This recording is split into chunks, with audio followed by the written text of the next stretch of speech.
Okay. So today we're going to dive into Jean-François Lyotard. I don't know much about him. He died about 20 years ago. He was a very noted philosopher at the time. During his lifetime, he was very well known. He taught in the States for a little bit. I did my grad school where he was teaching at Emory, and then he left and then died. So I kind of struck out there, but I didn't really know his work at the time. He was just one of those guys you knew as a superstar. And I only really started paying attention to him these last few years. In case it wasn't clear to you all, he is, I guess you could call him the 20th century opponent of Danto, where Danto was Hegelian inspired. Lyotard is an ally of Kant and Kant's aesthetics, and that really infuses his thinking. I have a couple images that I pulled up and related to our reading for today, a couple pieces by Barnett Newman.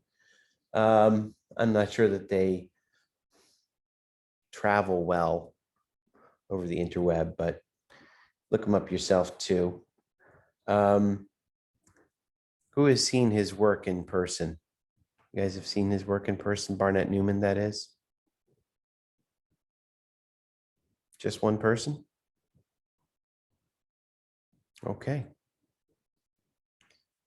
My understanding is that his pieces are very large. I've seen them. I just can't remember.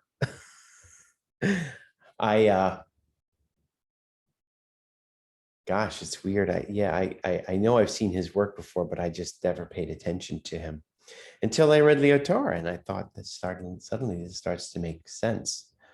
He was one of those painters that I just didn't get, I was like, what's the point? And another one like that is Cy Twombly. So if anybody can enlighten me about Cy Twombly, I would appreciate it. I once got stuck in a wing of the Philadelphia Museum of Art in Cy Twombly, and like the guard and I just started giggling.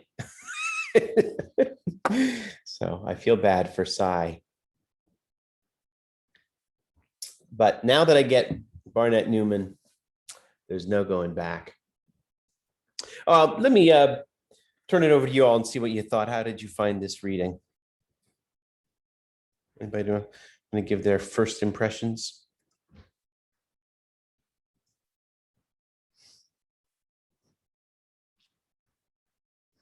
You can talk about how it read. Was this hard? I liked it. I thought it was like a little bit repetitive, which started to make it hard for me at some points because I just would kind of zone out while reading it. But then like towards the end of each chapter, I would get wrapped back in and be like, oh, that was very nicely said, stuff like that. So he is repetitive. Yeah. He is repetitive. I noticed that. He has the same quote from Edmund Burke twice. I saw that. Anybody else?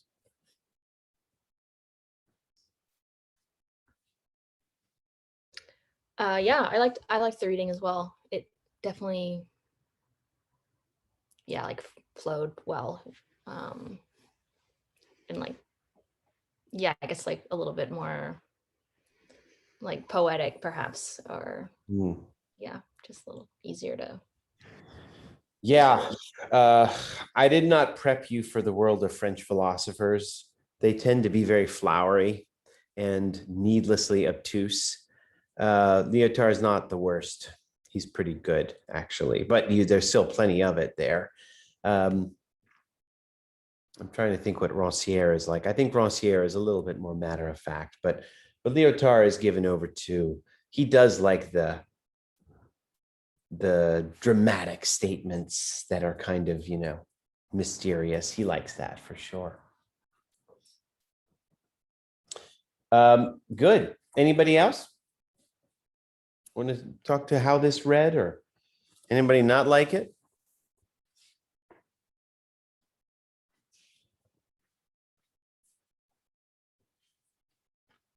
Okay. Indifference, maybe. Awesome. I'm just going to dive in and march along, and we can unfold his ideas as we go. I have a lot of questions too, pertaining to not the philosophy. I'm good on the philosophy. Okay. You guys are good on the art. So we need to meet somewhere. I will be giving you a little bit of a heavy dose of philosophy today. I got to talk about Kant, of course. I got to talk about Kierkegaard and Burke. And we're going to be talking about the Bible, good old Bible. We'll be discussing some theological issues. But I would very much appreciate if you all could also enlighten me about some of these artists that he mentions and artworks. You know, one of the confusions, maybe we could get this out of the way, is what the hell does he mean by the avant-garde?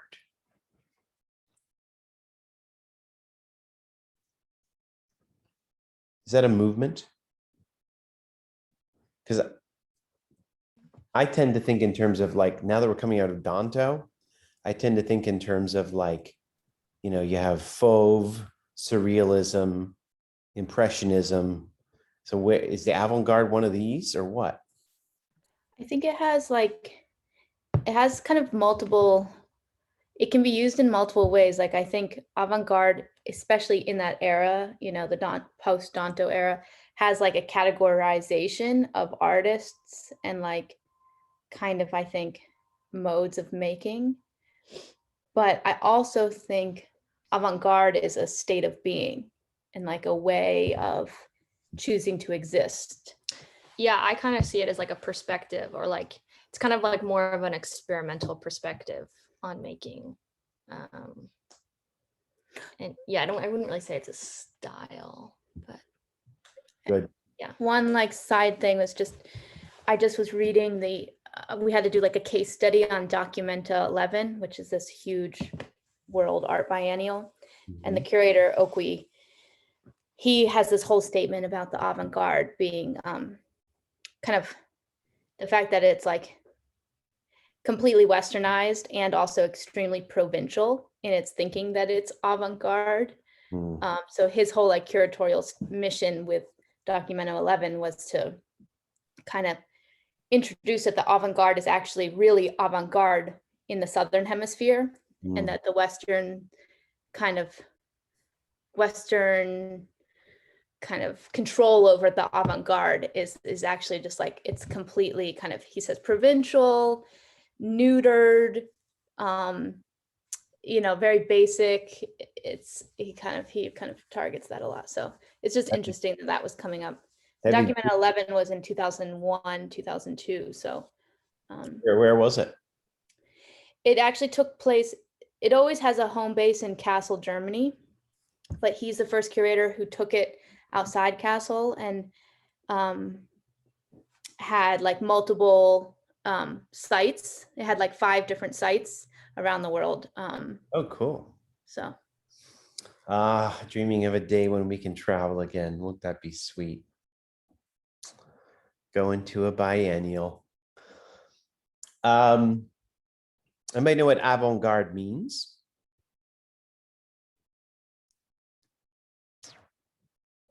Everybody's Googling it now.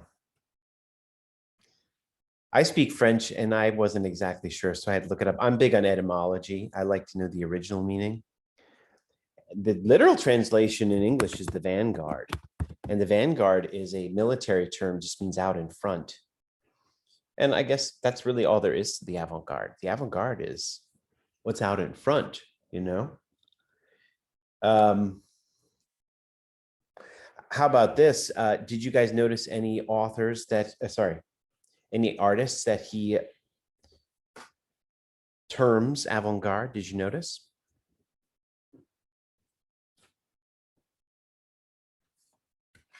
Or any you would suggest he has in mind?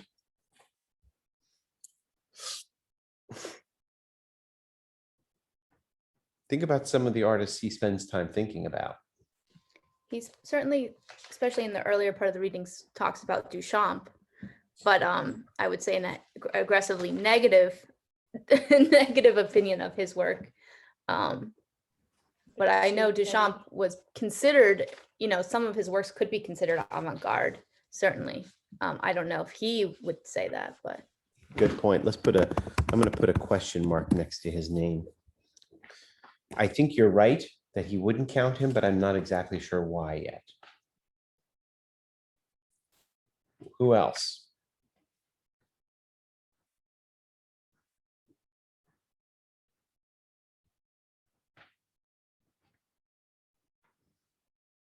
What's another artist he's very interested in?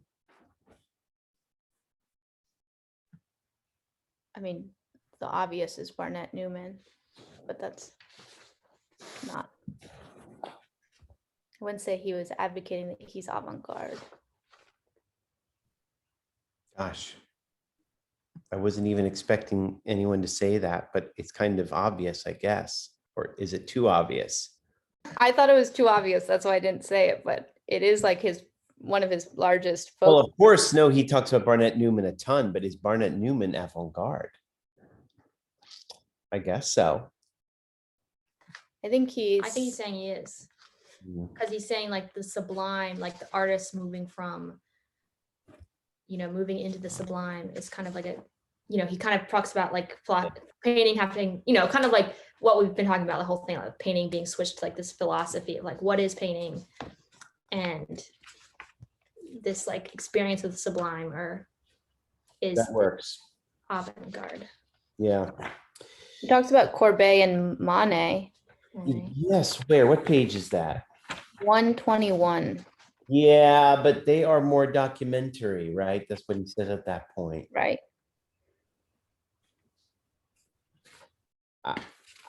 He actually has a little mini list at one point of artists that he indicates are avant-garde, and I was a little surprised by his list. I've got to be honest with you. Page 101. Well, Manet comes again. Cézanne, Braque, and Picasso.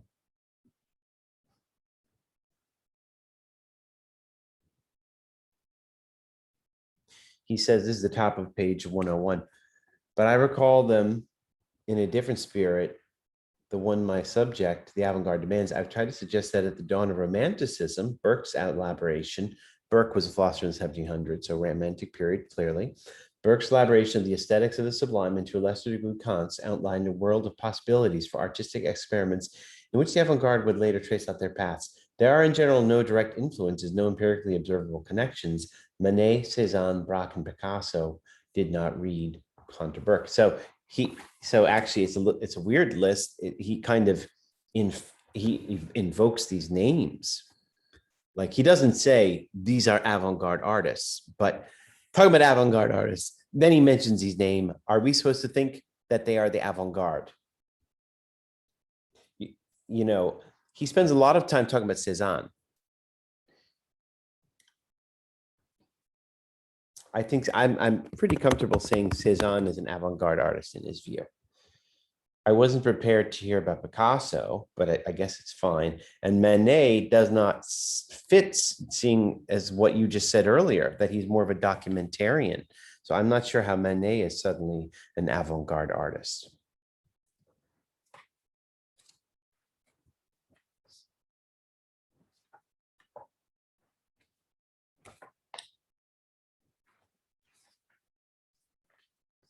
Anybody else want to weigh in on avant-garde artists? But it is not a discrete period. That's what I'm hearing, right? I mean, I think there was a moment when avant-garde came. I feel like it happened. I mean, it's had different happenings. It's like when an outcropping of artists decides to go against or be in forward of the mass. Yeah.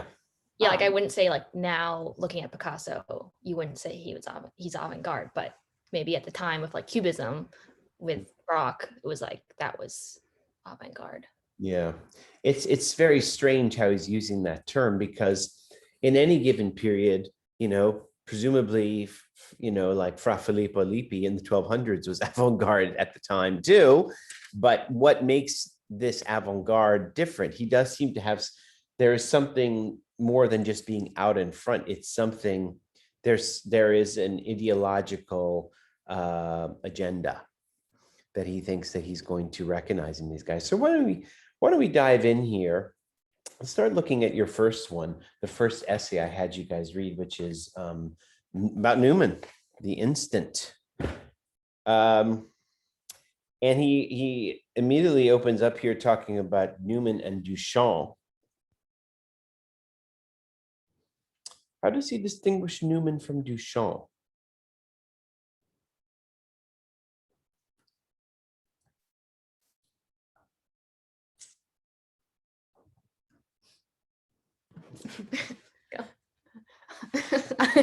We both went to go press the thing at the same time.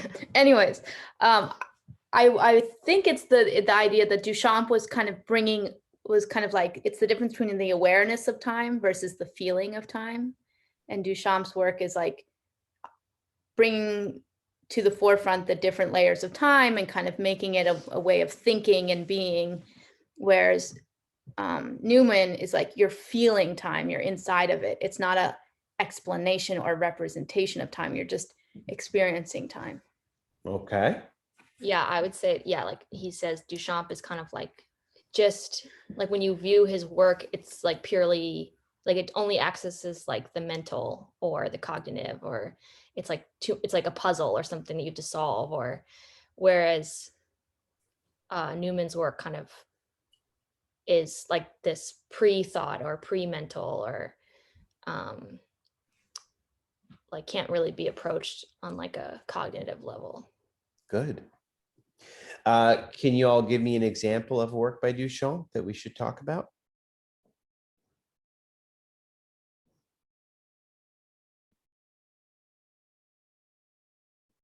I know you do this in art history. Where my undergrads at? Jay, aren't you an undergrad?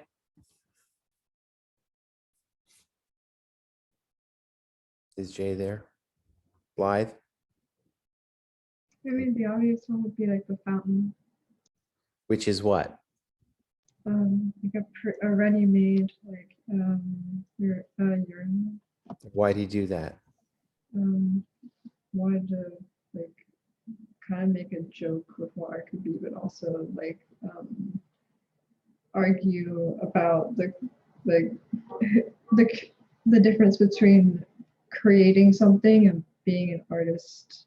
And you don't always have to create to make art. Good.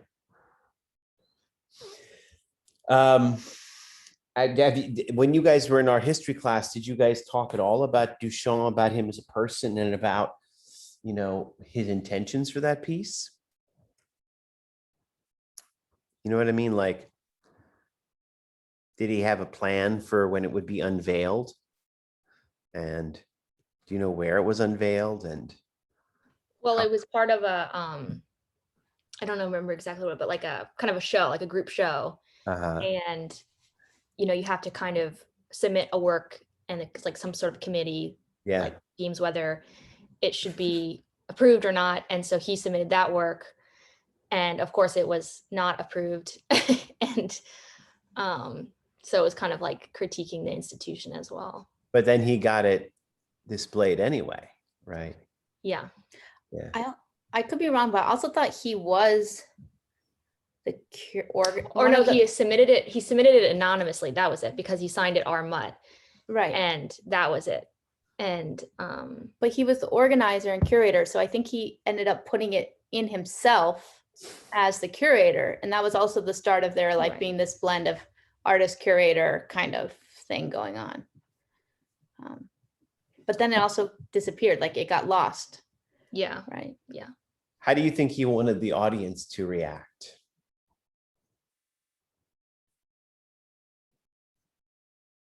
I mean, I think definitely was like react, like trying to, provoke a strong reaction, like shock. Yeah. I think he was very consciously messing with people, you know. I didn't want to give I'm sorry if I gave the impression that I know him deeply or knew him well. I don't know any of the stuff I was asking questions about. I wanted to see if you guys could tell me. But the one thing I do know about Duchamp is that he was giggling while he made, oh, no worries, Jay. He was giggling while he made his piece. Like, I'm going to call this the fountain, and I'm going to stick it in the Musée d'Orsay, where the aristocrats walk through with their umbrellas, and they are going to say, Mon Dieu, qu'est-ce que c'est, right? Why do I say that? Because he tells us at the top of 81 that this is something completely different for Newman. What is different is Newman, well, he says at the top, Newman's space is no longer triadic. And what the triad would be, you have a piece, you have an author, and an audience, right? And Duchamp is thinking of the whole thing. So he, you know, the thing about Duchamp's art, about the fountain, is that it was all about the display, right? He didn't actually craft, I don't think he did. Blythe can tell me if I'm wrong, but he didn't craft the toilet, right? Yeah, he just took a damn toilet and was like, put that on display, right? It was all about the experience and offending or scandalizing people, right? And this is what he says, top of 81. He said, Newman's space is no longer triadic in the sense of being organized around a sender, a receiver, and a referent. The message speaks of nothing. It emanates from no one.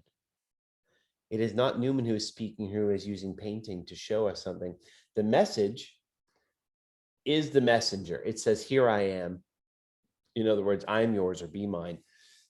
Two non-substitutable agencies which exist only in the urgency of the here and now, me, you, the referent, and the sender have no pertinence, not even a negative pertinence, or an allusion to an impossible pertinence. The message is the presentation, but it presents nothing.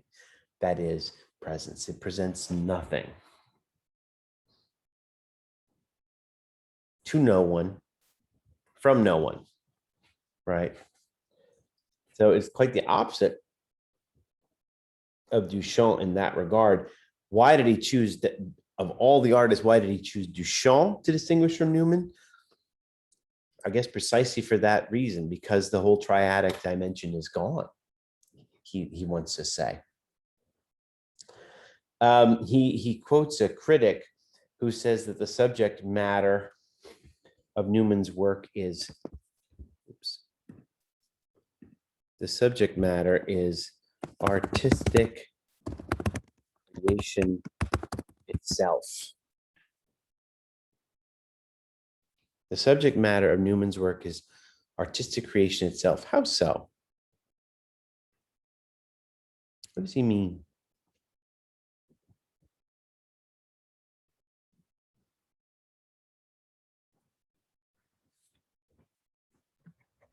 It's like nothing beyond what it is.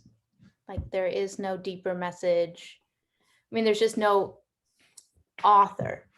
So then there's no intention behind it other than whatever intention you are going to put within it. Good.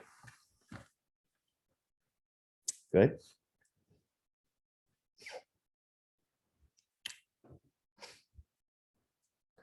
What else? I guess like the act of painting itself, like the creation process, it's just paint, canvas, existence. Yeah. The artist is a creator. Like who? Very famous creator. Hint. God. Just like God. How's it feel? How's it feel to be like God? It's awesome, Kat, I know. Here I am, a mere mortal, talking to godly creators.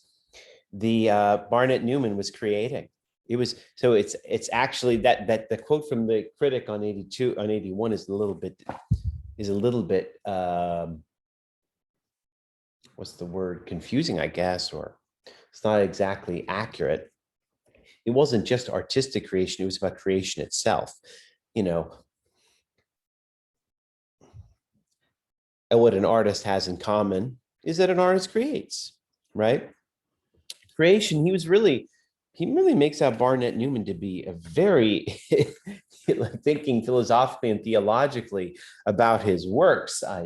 I'm a little surprised. I don't know much about his life. Did anybody look him up? Anybody know anything about Barnett Newman?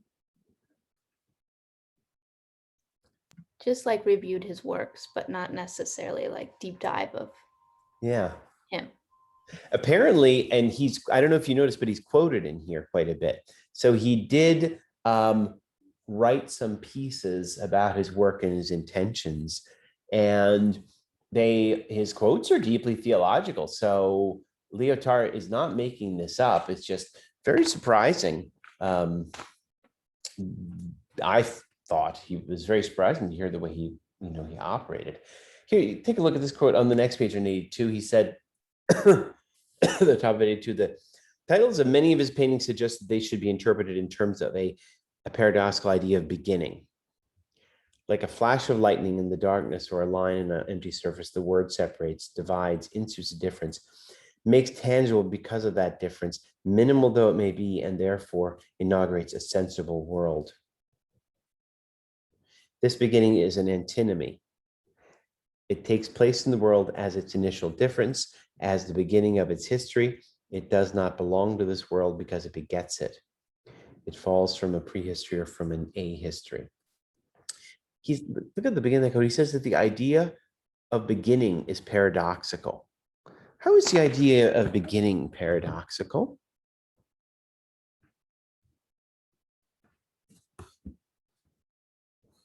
Because for there to be a beginning, there must have been something before that, which also had a beginning. Very nice.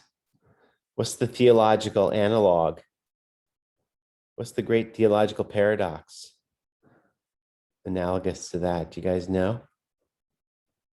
I don't know if this is the correct one, but I always think about the doorway problem. To get halfway to the doorway, you have to go halfway to the halfway of the doorway. It reminds me of like the beginning going back and back and back.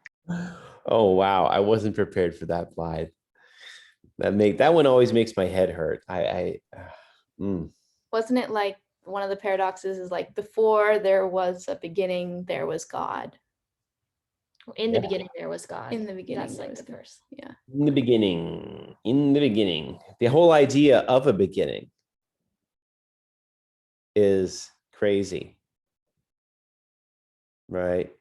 I was reading, I'm teaching Richard Dawkins in my philosophy religion class. You guys that don't know Richard Dawkins, he's one of the most popular living evolutionary biologist, and he is a rabid atheist.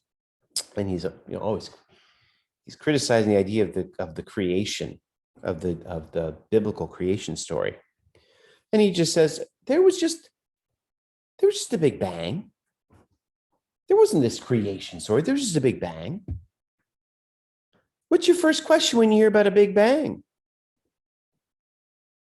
Like, everything came out of a big bang. Okay, and then?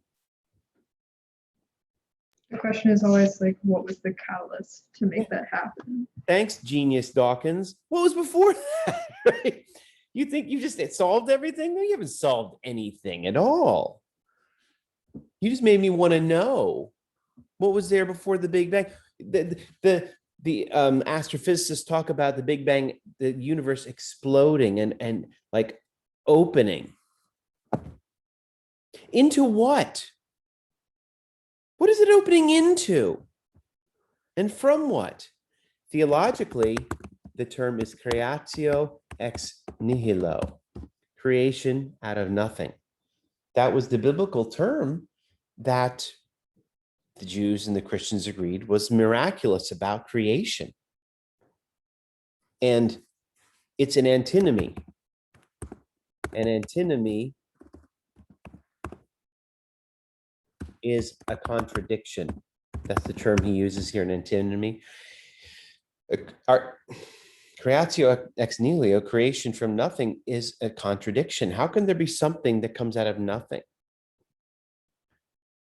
That doesn't make any sense.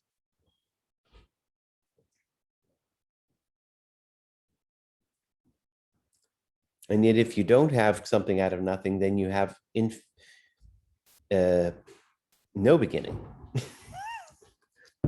And that seems similarly difficult to comprehend or to accept. Our rational apparatus seems to presume and look for beginnings.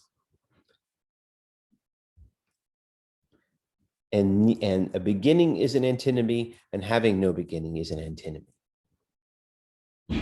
So the point he's making here is Newman is meditating on the miracle of existence itself, that there is something and that it came out of nothing at some point. He goes on towards that end of that paragraph in 82. Without this flash, there would be nothing, or there would be chaos.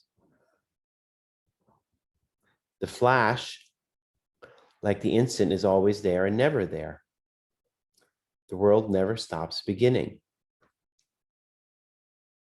For Newman, creation is not an act performed by someone. It is what happens, this in the midst of the indeterminate.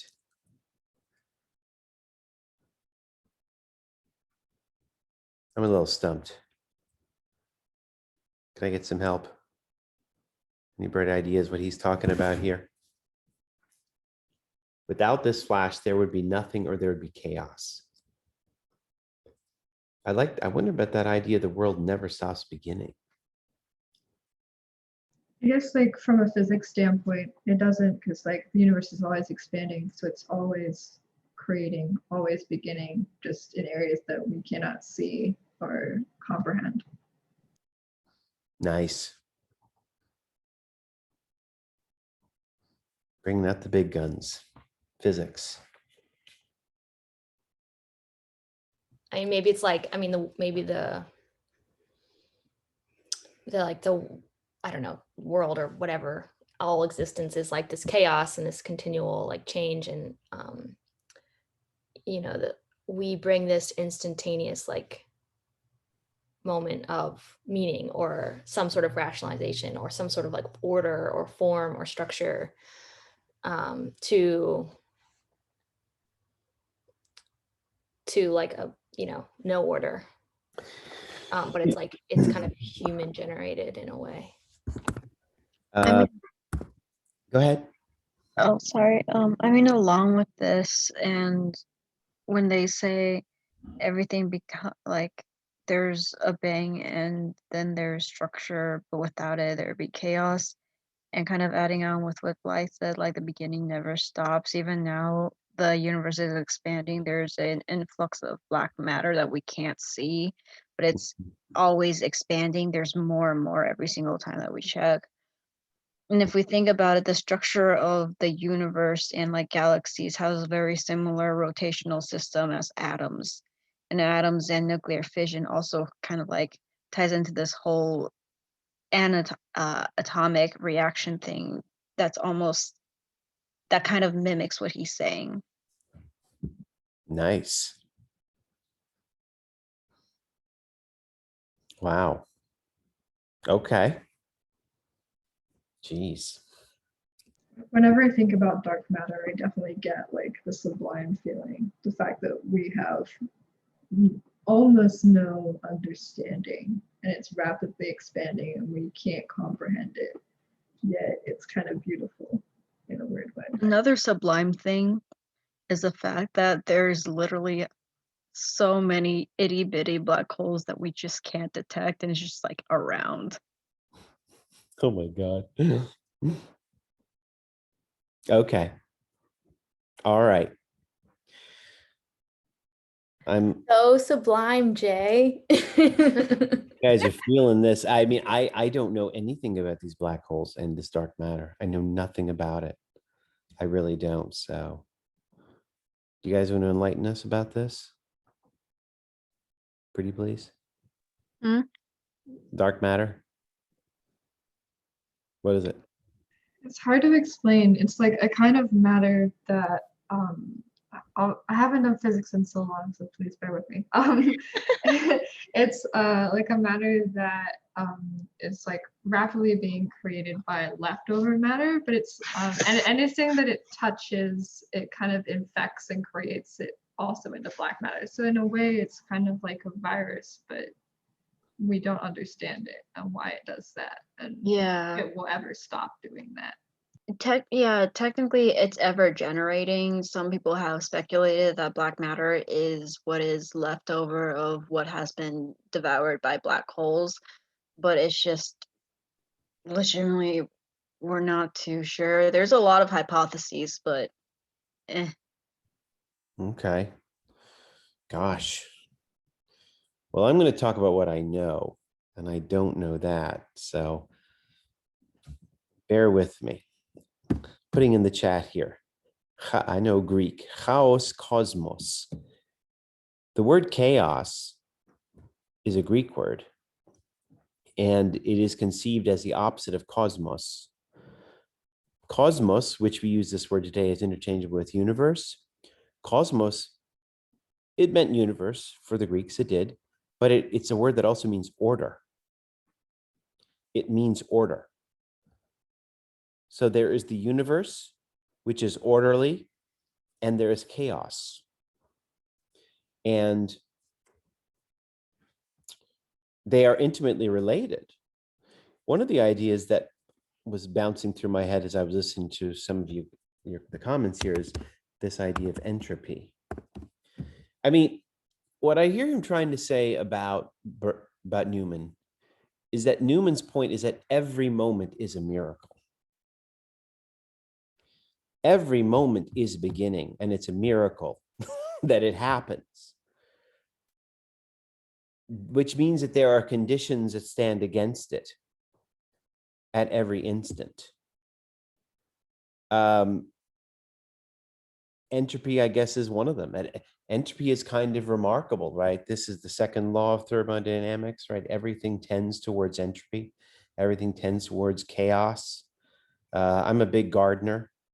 My vegetable garden is always tending towards entropy.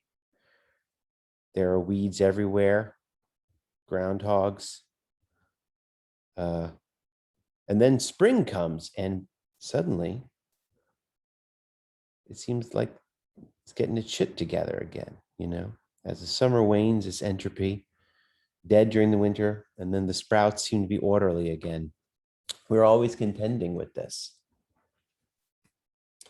Oh,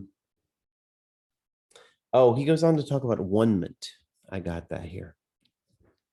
I show you all one-ment. Strange name. Here you go. It's quite big. Oh, let me see if I have the measurements here. This is from the MoMA. Shit.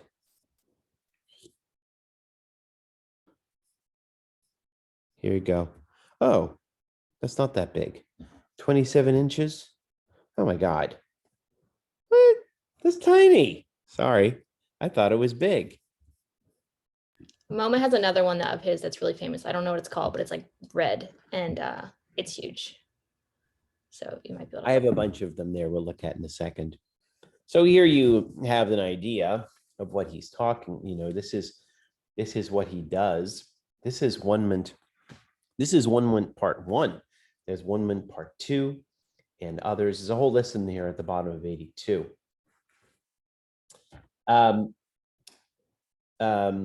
Let's get deeper into theology. One of his paintings is called Abraham. Here you go. Abraham. There you go. It's terrible, you know. I mean, this is what the MoMA gives us with this dark background. Screw you, MoMA. What the hell is their problem, huh? Isn't this a problem? What I did like about the MoMA is, I don't know if you can see this down below. Is that the red one you're thinking of? Yeah. Vir heroicus sublimis. Vir is man, heroic man, something sublime. Anybody speak Latin in the house? That's what I was afraid of.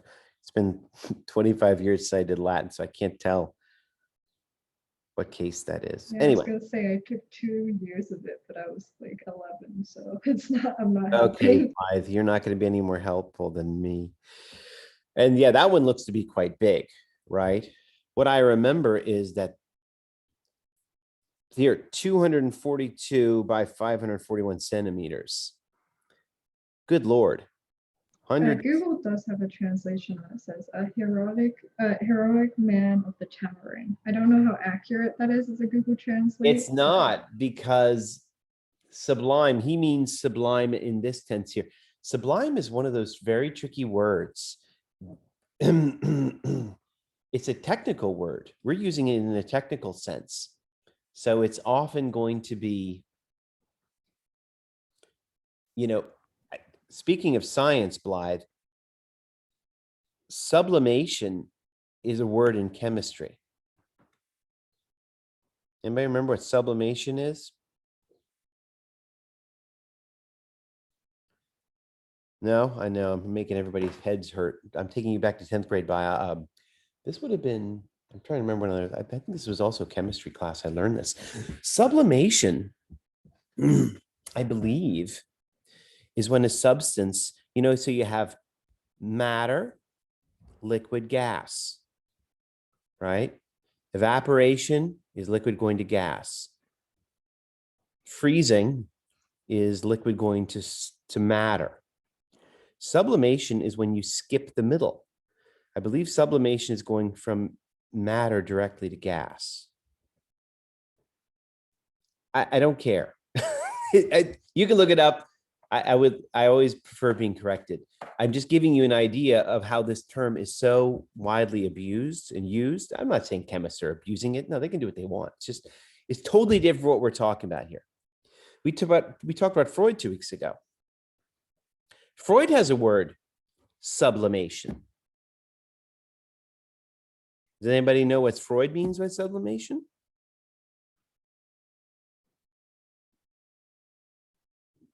Not even, okay. Not even Babette. So sublimation is when he basically means that as a kind of channeling. If you have unproductive sexual or violent tendencies that need expression, he says they can be sublimated, often through art, interestingly. He seems to be meaning what they're talking about in chemistry. But again, this is very different than when we talk to, and then there's another word in English, the subliminal. That has nothing to do with what we're talking about here either. This is all very different. I have broken my head open trying to figure out the etymology of sublime, and I have not had much success. So when Kant in the 1700s and Burke are talking about sublime, and we find that Boileau and then Longinus, who would have been a Latin philosopher of the first century, he quotes him later. These guys are talking about sublime in a totally different way, which is the way we're understanding it here, or we will be.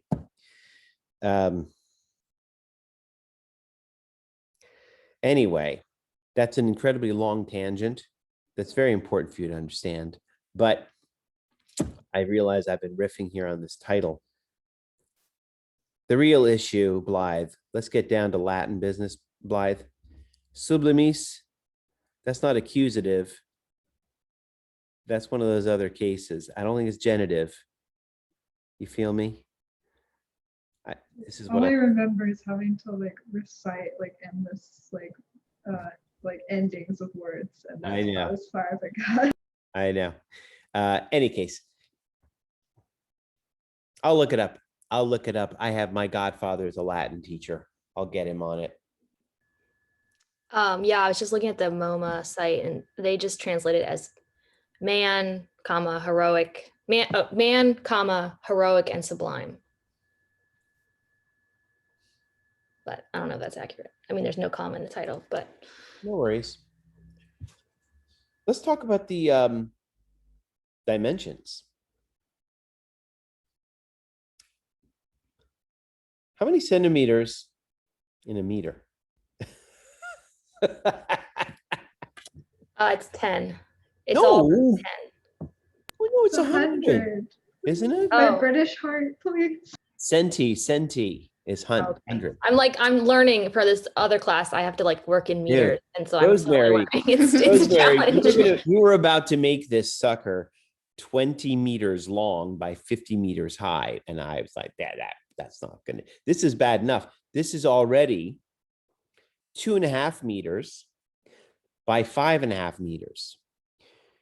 Meter, how many feet is a meter stick, y'all? Everybody except for Blythe. Because Blythe, you know what this means. You're down with the metric thing. But Americans in the house. Do you guys know what a meter is roughly? A meter stick. You have a meter stick in your house. How many feet is that? 3. Yeah, it's 3. So what are we talking about here? 6.5 feet, 7 feet long by Jesus. 16 or 17 feet. No, it's 16 or 17 feet long by 6.5, 7 feet tall.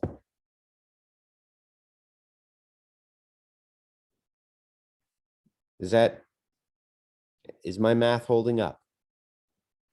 Tell me if it's not. That's a big ass painting right there. Huh? But where is this? And it's in the MoMA. God damn it, I was in the MoMA last year. My wife made me become a member. I don't even remember seeing this thing. How is that possible? It might not have been on display because I know that MoMA like recently completely changed their collection to be more focused on like BIPOC and women artists. So They I don't did. know if he may have got like the cut. Thank you, Blythe, for bailing me out. How embarrassing would it be if I had ignored that? Huh? That is a huge piece, though, right? Anyway. Oh, Abraham. I feel like, oh, just as a side, I mean, this Okay. is like a personal, I mean, I'm sure everyone, anyways, whatever. But like, I just feel like sometimes paintings like, or works of art, like, you know, like sometimes you see them like when I was living in New York, yeah, I like went to the Met a couple times, and like, you know, it's the same stuff every time, nothing changes, but like different times I'd go, different works would just like hit me in a way that like was just like incredible. Or like there was a show of like John Singer Sargent, which I was like, you know, before that I was like, whatever. And then I like went there, and all of a sudden, just because of certain like, I don't know, sublime moment, that I was like, oh my God, like look at this, it's incredible. And you know, so whereas like in the past I like wouldn't have given it like a second thought. So I just think that's like, it kind of relates to this like this, yeah, like moment of like it just like clicks or something. Well, It this would reminds be. me- Sorry? I was gonna say it reminds me of when we were talking about like the cultic value of work, and then like pushing past the cultic value and you finally like discover it for yourself, I guess. Why do you distinguish it from the cultic value? You mean, oh, that it's suddenly when it's worshipped, it's something that like you don't pay attention to in a way? Yeah, I think in a previous class, like a lot of us were talking about like seeing like a famous work of art and being disappointed that it didn't live up to that cultic value. But then like someone like Sargent's work, I guess maybe this is just a British thing, but like his work was like driven into like my art history teaching as a kid, and like I was never interested, and again had a similar experience to Rosemary where I went and saw the work and was like, you know what, actually I get it now. But like pushing past that like cultic value. Nice. Okay, good. Puts something in the Blythe for MVP, Jay says. Okay. Sure. That sounds like a good idea. Abraham. Got to talk about Abraham.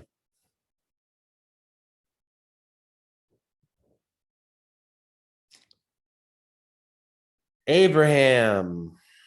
All right, everybody. Today is all about going back. We've done your 10th grade chemistry. Now we're going back to Sunday school for those of you who did it. Tell me about the story of Abraham.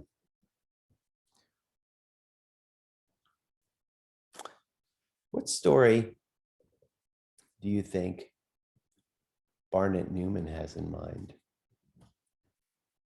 Probably the most important story about Abraham. He's probably talking about Abraham and Isaac. Yeah. Yeah.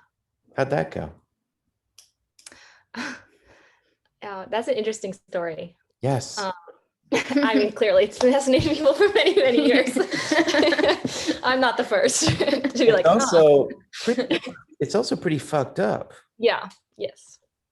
Go ahead. You have the floor, Rosemary. Okay. Well, I don't know all the details exactly, but You weren't there? I wasn't there, unfortunately. So I think God tells Abraham to travel to this mountain.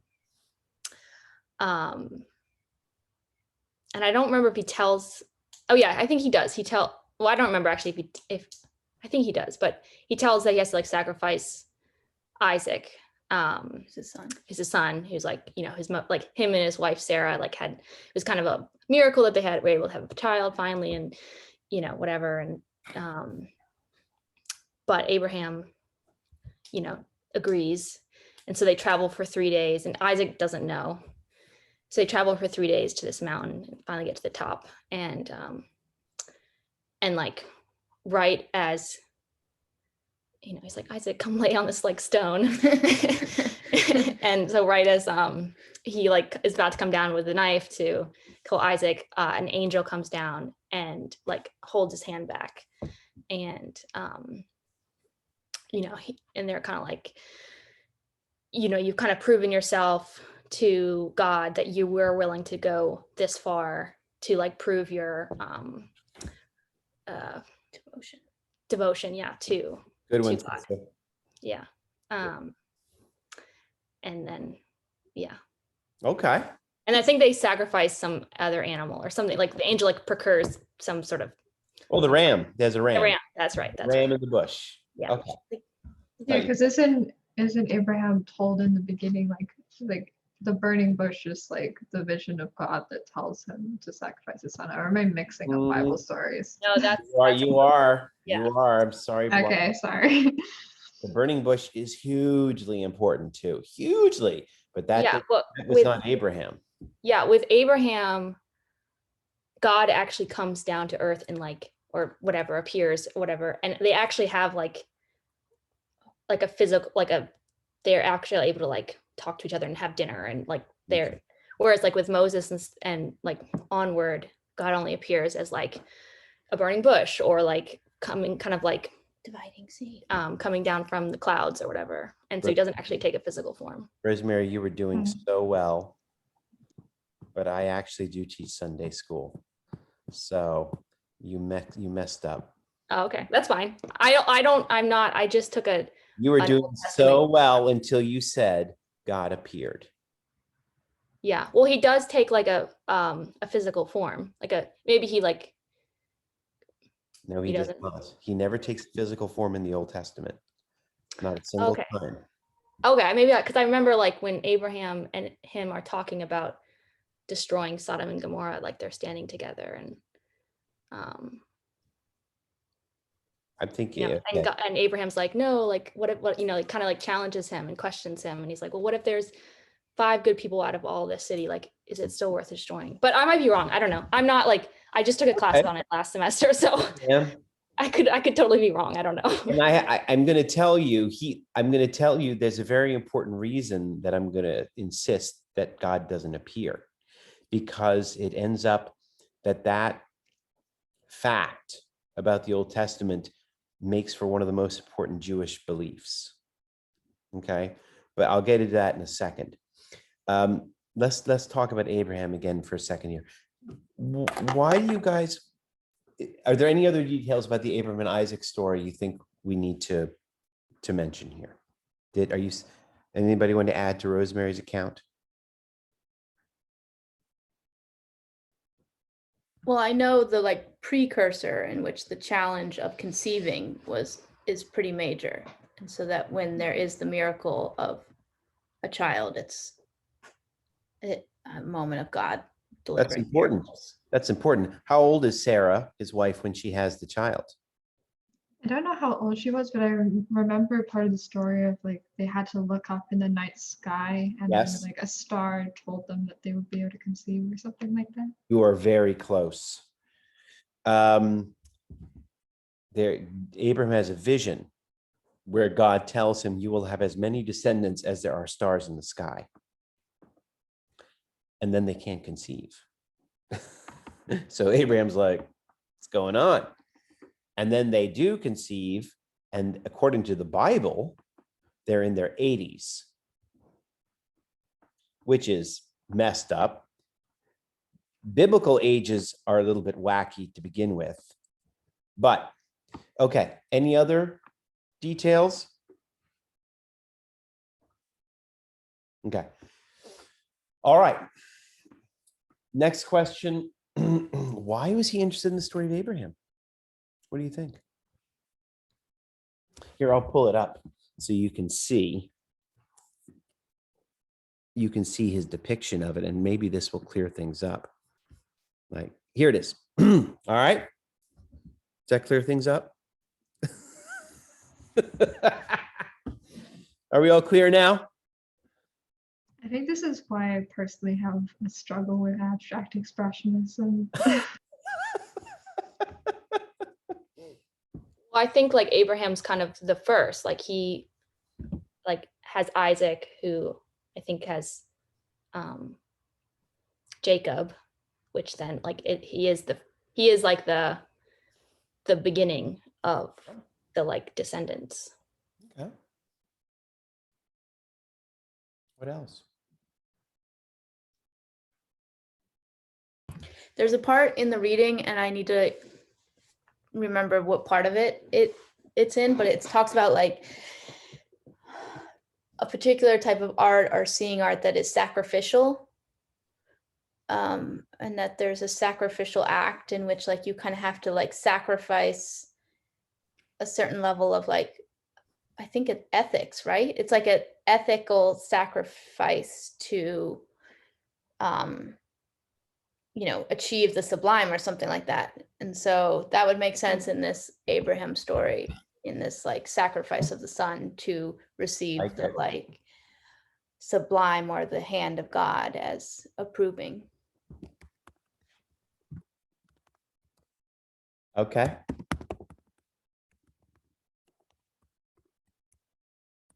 Anybody else? All right. I'm going to tell you a little story. I put it in the chat.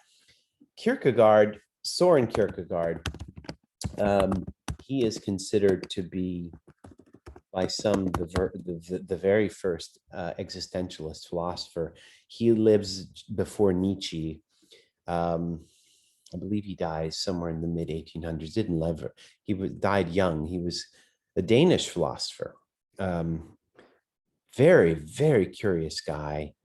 Very strange guy. Very dramatic.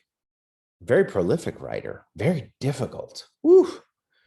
My favorite book of his is called Fear and Trembling, which I think is his best because it's the most intelligible and it's short. And what he does in this book is actually really remarkable. He says it's about Abraham and Isaac. And he says, I was in church last week and the preacher gets up there and the preacher says, oh my God, Abraham was told by God to take his son up to the mountain. And when he took his son up to the mountain to sacrifice him, Abraham was ready to do it. And he was ready to pull the blade down into his knife's chest. And the angel showed up and said, don't do it. And the preacher says to the audience, to the crowd, says, this story depicts how great Abraham's faith was. He was so devoted to God. Look what he did. So Kierkegaard is sitting in the back of the church and he's like, what the hell? What are you talking about? If I walked out of this church right now, took my son, marched him up the lonely mountain in Denmark, I don't think there are any, and he's like, pulls up, and people are like, what are you doing, Kierkegaard? He's like, I'm taking my son up the mountain, sacrifice him. What the fuck are you doing that for? Well, God told me. He said, I'd be locked up in a second. So what's going on here? We have really no idea what faith entails. He goes on to argue that faith entails a leap. There's a leap of faith. There's a suspension of reason, because and what he does is he actually opens up this story by providing the prologue that the Bible never gives. If you open up the book of, I'm trying to think where this is. Is it in Exodus? I guess it's the end of Genesis. If you open up the book of Genesis to read this story, it just says, you'll read the narrative, and the narrative's like this. Oh, Abraham was promised as many descendants as stars in the sky. They waited a long time. As a miracle, they had a baby at 80. And then one day God says to him, now take your teenage son up the mountain to kill him. And Abraham takes his son up the mountain, blah, blah, blah, right? That's it. So what Kierkegaard does is he opens Fear and Trembling and says, here are 4 possible scenarios.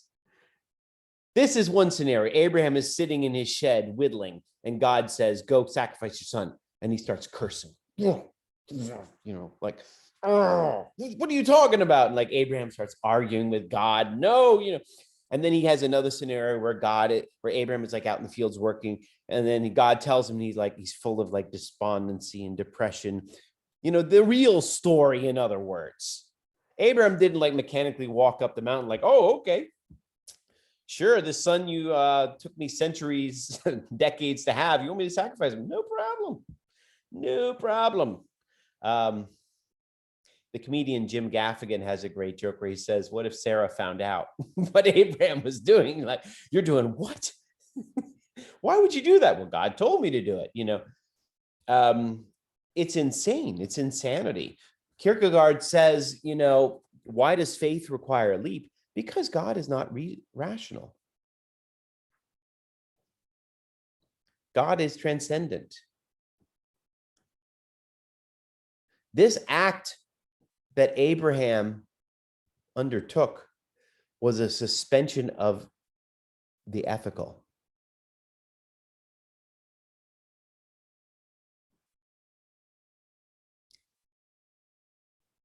When God intercedes in the Old Testament, it is not a good time. You mentioned an earlier intercession when God decides he's going to do away with the people of Sodom and Gomorrah. He lays them to waste. The other intercession with Noah, he lays the world to waste.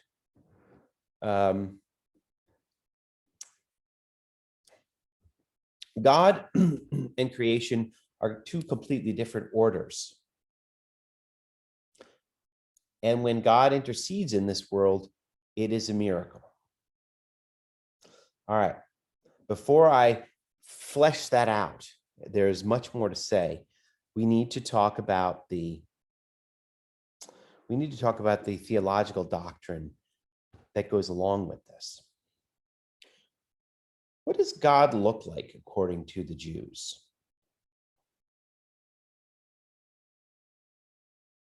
Well, they don't depict God at all. Exactly. What's that called? Well, there's iconography. You're very close. Iconoclasm. Oh, yeah. Does anybody know what other religions practice iconoclasm? What is iconoclasm, actually? Why don't you define it first? It's like depicting any type of religious figure in like a form, in forms that, right? Or yeah, like reverence of a physical form. Yeah. You should or you shouldn't? Should not. Thank you. Yeah. Yeah. Yes. A prohibition. I was going to say Islam is another faith that Islam does this as well. Islam and Judaism have a prohibition against depicting God. Isn't there also like a denomination of like the Protestant church that is also in the same boat? The Dutch Reformed Church, the Calvinists, They practice iconoclasm as well. The Catholics defiantly don't. They're the opposite. Images everywhere. What is the thing between iconoclasm? Why?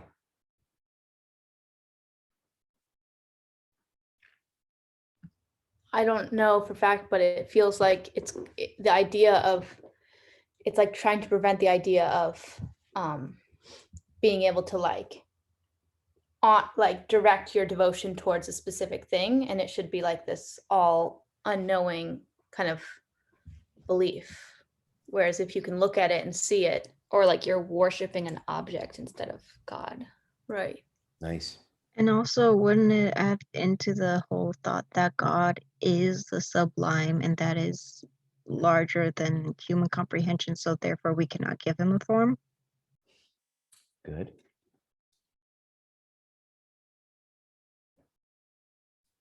I like it.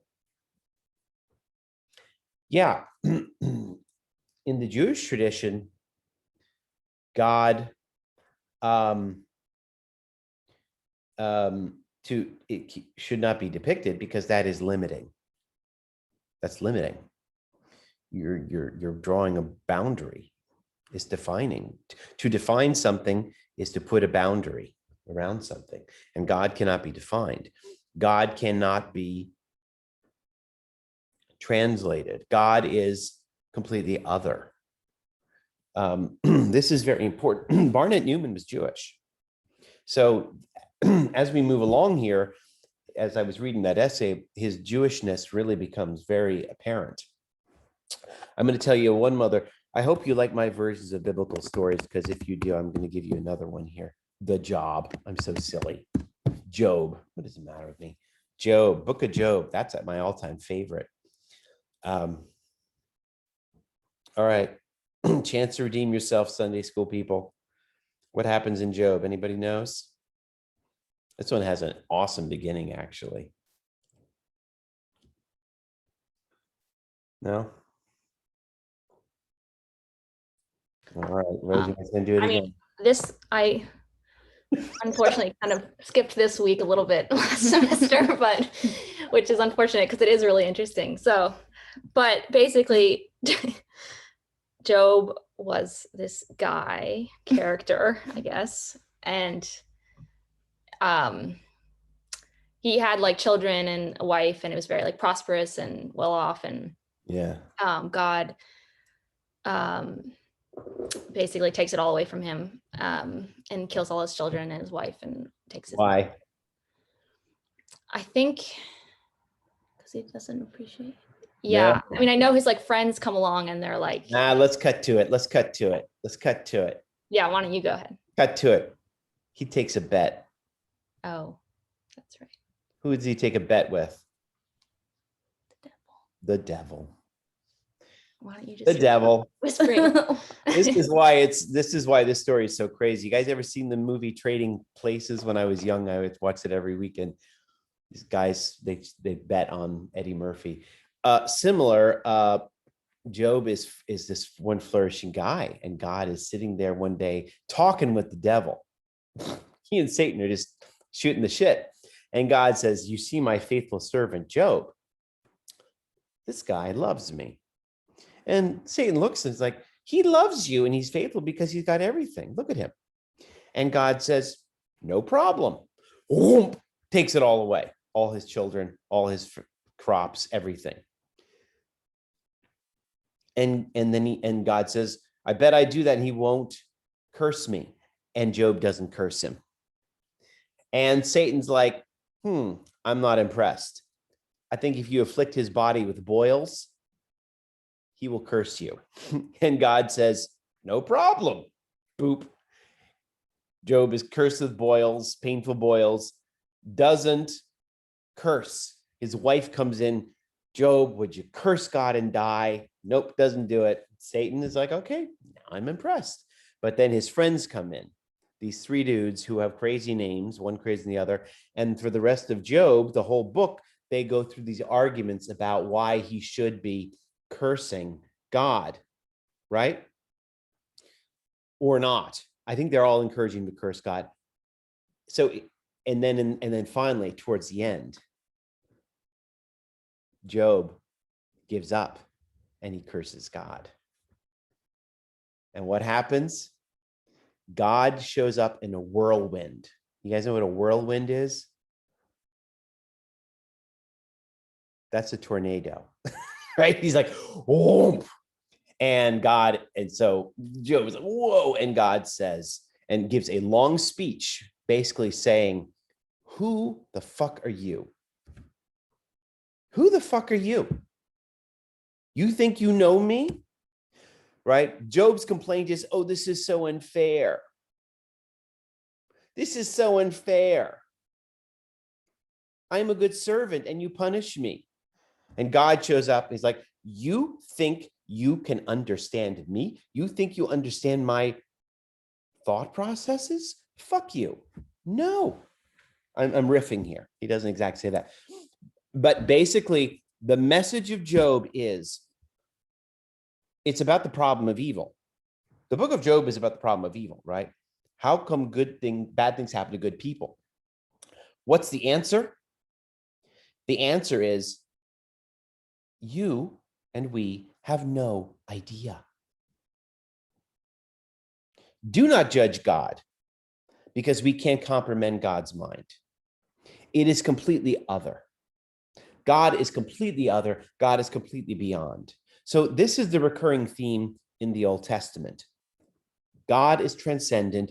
God is the other. Do not make judgments on God, because we are puny humans and we have no capacity to understand what that is. God, there was a French philosopher, he died a few years ago, named Levinas. He was Jewish. He pointed out that God never shows himself in the Old Testament. That's why I took issue with Rosemary earlier. Rosemary did splendid otherwise, except that God doesn't like show his face like, oh, hi, everybody. Like that doesn't happen, right?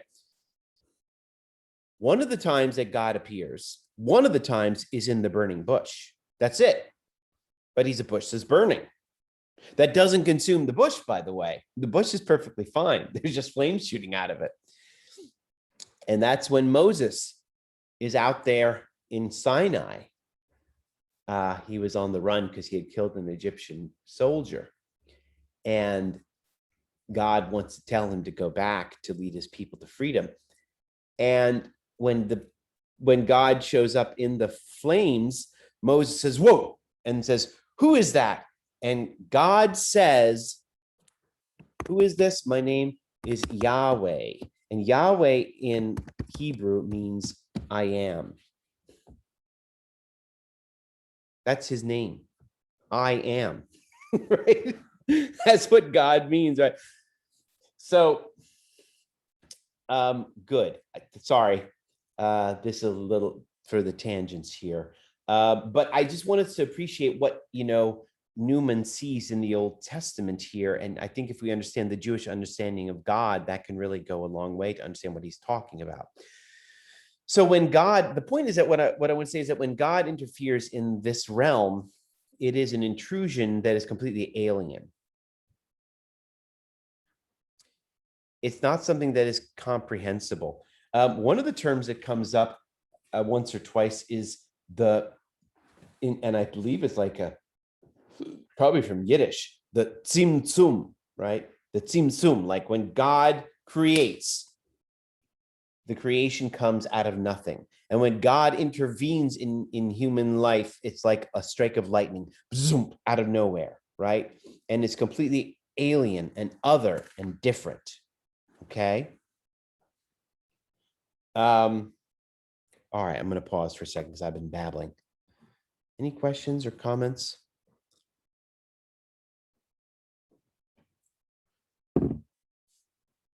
Anything I need to explain? Or that you want to explain to me? No? All right. So is the painting that was like the giants? Yes. Is that the suspension of morals?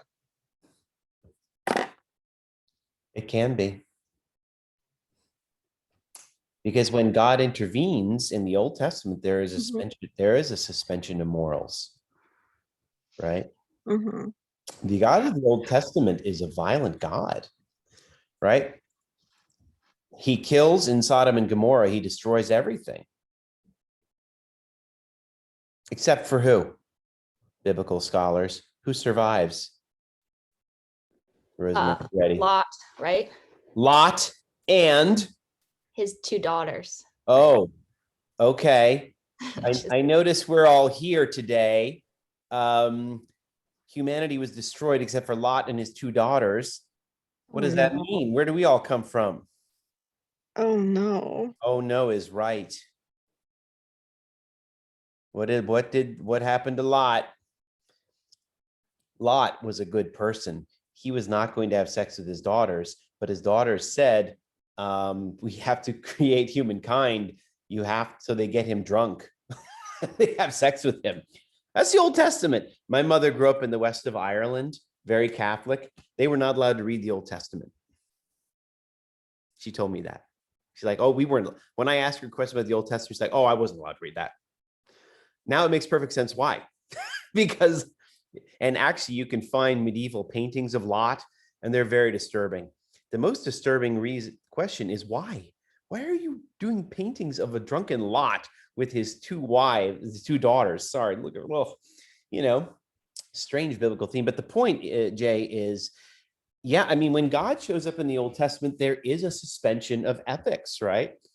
He destroys the earth again with Noah, and then the dove brings the branch, and that's the sign that God is not going. The rainbow is the sign that God is not going to destroy humankind again.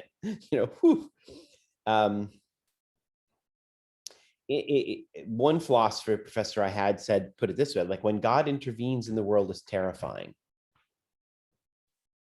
because it is other, because God is other.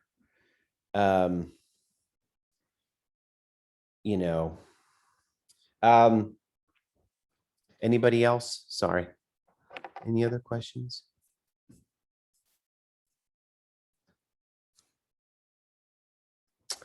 Another series that he talks about the Stations of the Cross, which is very interesting that Newman did those, since he was Jewish. The Stations of the Cross, the 14 Stations of the Cross, by the way, these are this in a Catholic church where I'm familiar with them, is that the Stations of the Cross are the 14 stations of the Passion of Jesus as he is led to the crucifix and then he dies. Okay. I don't know how that painting depicts the Stations of the Cross. I need to think on that. I'm much better when we're talking about Abraham and one-ment. Okay. Any other questions? I'm thinking about like when we talk about God or something like God is all about the unknown. Like everything is what we guessing or detect. So I don't know. Just 1 second. So it is like the fate in Chinese. So there the fate in Chinese, like many people believes in fate. Faith. Like everything faith. So everything happens. Do you mean religious faith or fate? Of fate, not faith. Because I don't think like belief in something unknown is that, I don't know, because you know nothing and you believe it. I think it's weird. So and fate, like it's about the unknown too, I think. Because you believe in religious, you know nothing about the God. Everything is you guessing. And the fate is like the things will happen, it will happen, no matter you do what. Like that. So it's about the unknown too. So probably like two things are same. I don't know. Yeah, I mean, let me make something clear here. I mean, I don't believe that Barnett Newman is making a religious statement. I don't even know if he's religious or not. I think you've grasped the spirit of it. You know, what is the sublime? The sublime is the intrusion of the impossible, from moment to moment, wherever that is. It's the intrusion. I actually use the word the indeterminate quite a bit. So, you know, maybe my riff on entropy makes more sense than I thought. You know, we at any moment we are surrounded by the indeterminate, or, you know, the indeterminate is ready to pounce on us, you know, and every moment is a miracle, moving on to the next. I think what Newman would say is, whether he's a believer or not, is that in a way that this is what the Bible is expressing about the divine, you know. I mean, the opening quote here is, time is the picture itself. This is from Newman. Oh, no, sorry. Lyotard says that about Newman. Time is the picture itself. So in all these paintings we're looking at here, I mean, the mega topic, the meta topic, the overarching topic is time, right? Proceeding from moment to moment. Yeah. So it's about like what he said is like the art expression is expression itself, like I don't know. You mean the quote what I was just quoting? Yeah, That's like on page 78. Time is the picture itself. mhm. So what I'm understanding this quote is like it's related to the art statement. Art statement is like what it is not about the author, is about the art itself, something like this. Well, it's about, yeah, it's not about the author, that's for sure. Yeah. And it's not for anyone either. Right. Yeah.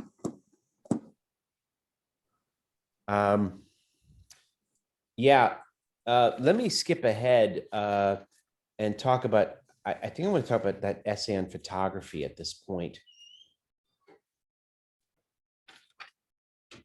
I was just kind of thinking like if the work is not made for anyone or anything, like Yeah. I'm just thinking of like Benjamin's categories of the cult and the exhibition, and Yes. like what, like this seems like it would be in a different category from either of those. Sure. Yeah. Good. Let me move ahead to page 98. We have about half an hour, so I want to get through some stuff about Kant on the sublime. On page 98, he reminds us that Kant believed that the sublime involved pain and pleasure. And where that pleasure comes from, we talked a little bit about Kant on the sublime. I think that came up, right? Have we talked about Kant on the sublime? Because I think I had to describe for you all beauty. Well, I might as well do it again. It's always useful. For Kant, beauty involves, you know, purposiveness without purpose, right? He talks about like, this rose is beautiful. You see a sense of purposiveness and design, but you don't know what it's designed for, right? So it's beauty is not function. Okay, it's quite the opposite. Beauty has to do with form, according to Kant, and it is subjective universal, meaning it is something I feel subjectively. Beauty is not in the property of the rose itself. It's a feeling I have subjectively. And when I say something is beautiful, I'm attributing that sense to everybody else. If you all could see it, then you would say, right, that you would all agree. By contrast, for Kant, the sublime is what is formless.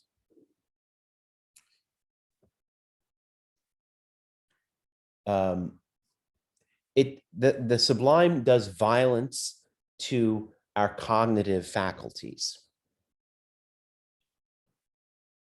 It kind of escapes or transcends our comprehension. The expansive ocean is an example. He gives examples also of major storms and hurricanes that we see from a distance, mind you. He even gives an example at one point of gigantic boulders hanging precariously on cliffs, you know. And he says, indeed, there is a kind of pleasure in the sublime. And that pleasure seems to be involved in the case of the ocean. You know, the pleasure is that, you know, it puts your life in perspective. You're basically being visited with the infinite. And when you are visited with the infinite, suddenly this puts everything into perspective. I don't know if you guys have ever heard of pale blue dot. You guys ever heard of pale blue dot? Let me see if I can find it.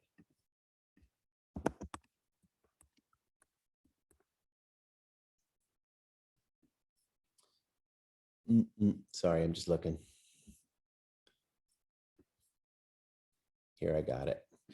Pale blue dot is, there are some benefits to being on the interweb. Pale blue dot is a picture of the Earth taken by satellite, I think somewhere in the 80s, as it was leaving the solar system. And this is it here, right? That's it. That's Earth.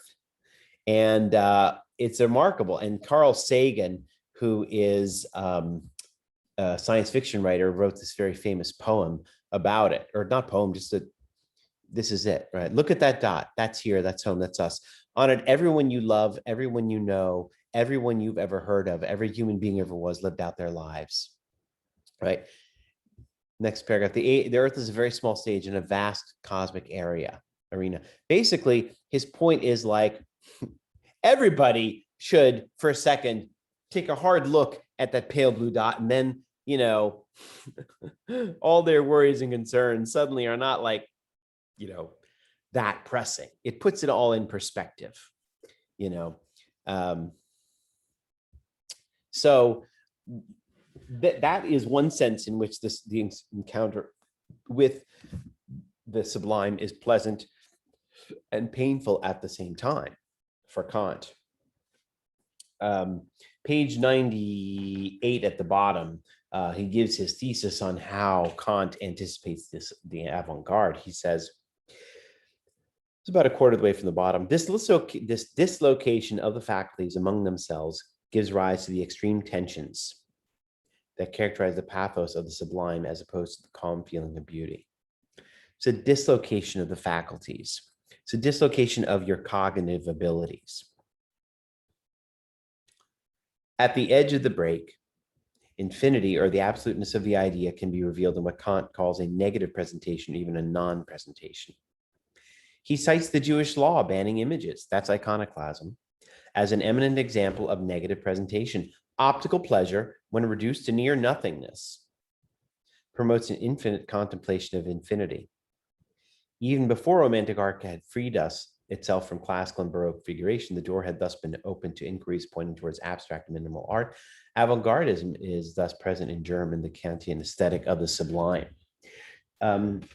So avant-garde artists involve negative presentation, non-presentation. They're not interested in presentation at all.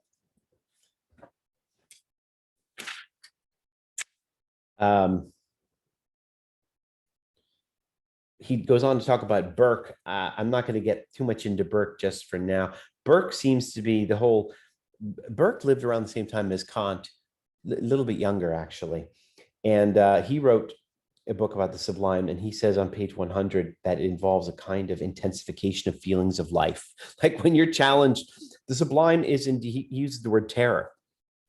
It's something terrifying that when you're exposed to it, it's an intensification of feelings of life. And the funny thing that he says is that Burke says I don't know if you noticed this, but he says that painting doesn't do it justice. And the reason painting doesn't do it justice is because painting involves figures, and figures are always limiting. According to Burke, the best art form to convey the sublime is poetry, because words can accurately evoke the infinite. But painting is always going to be limited in that regard. That's on page 100, he says that.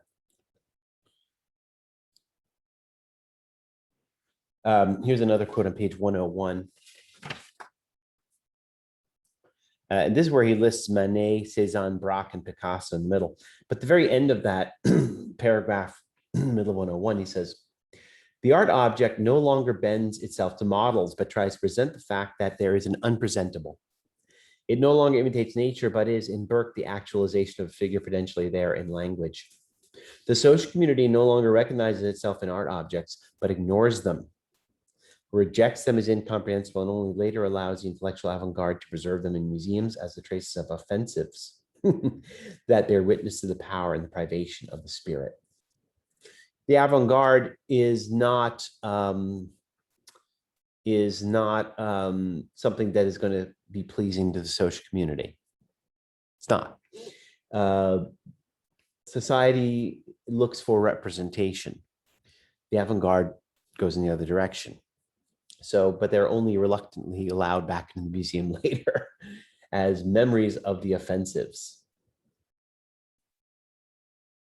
But the key point there is that sentence, the art object no longer bends itself to models, but tries to present the fact that there is an unpresentable. And if we understand Barton Newman in that sense, that's what he's trying to say. The intervention of God, that line, that's the unpresentable. Just like God is unpresentable, there is something unpresentable. You know, the sublime is the unpresentable in the present.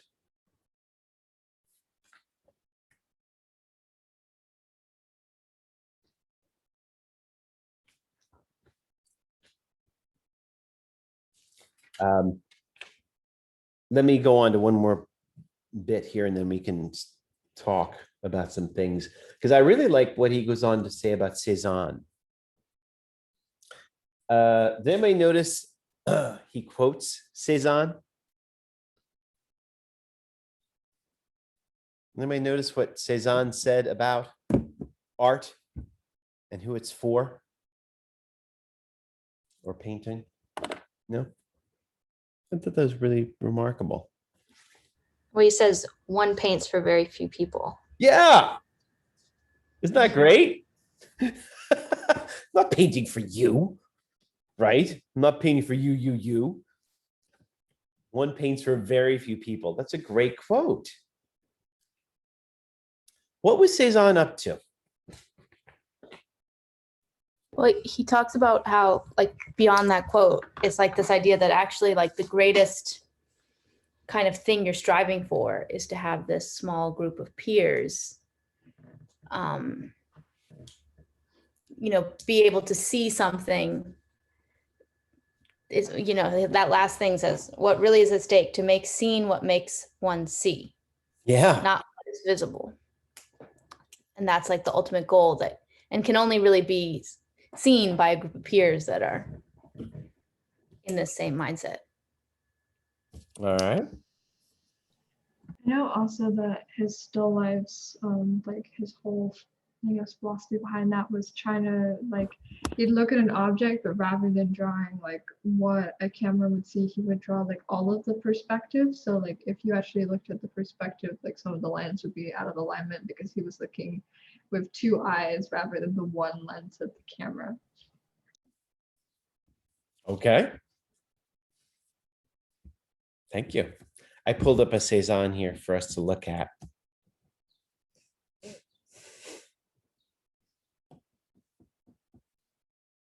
What was he doing?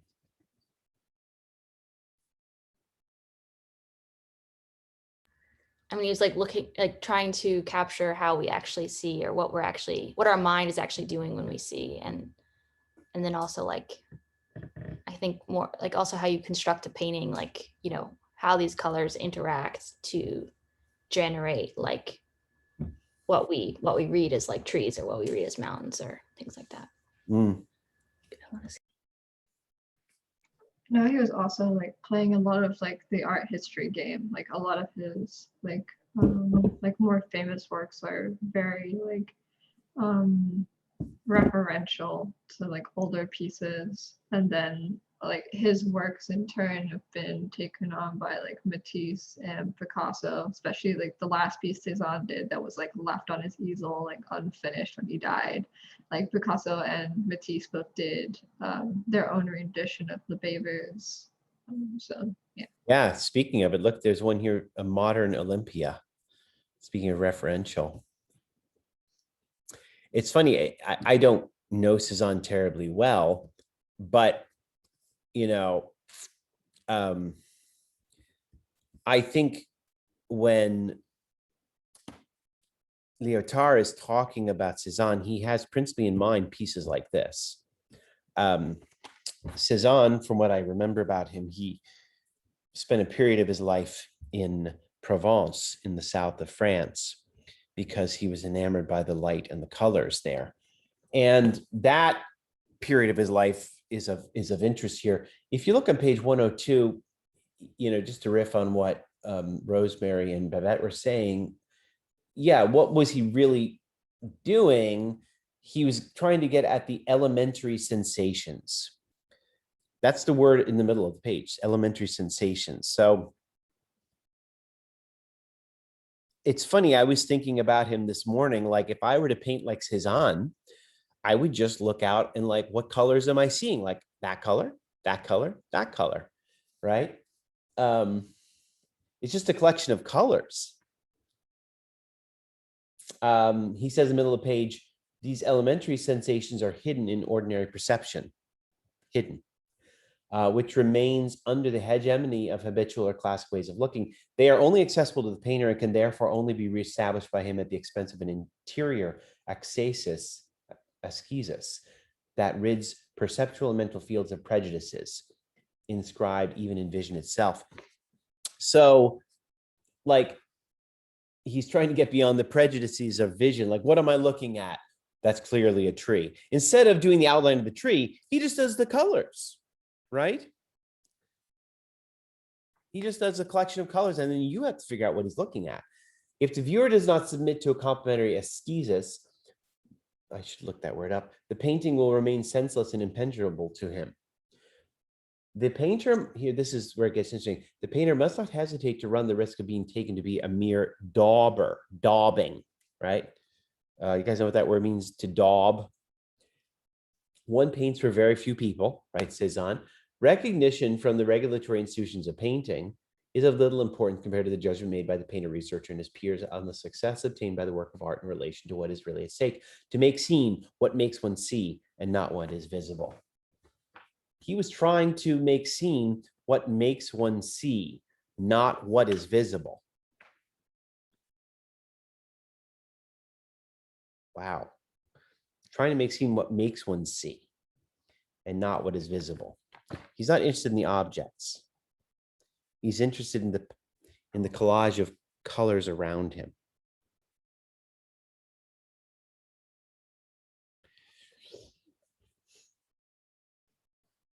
But I love that point about daubing, right?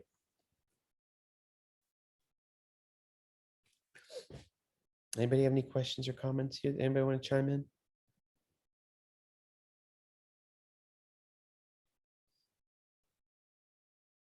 I do need your help, though. How is this a sublime?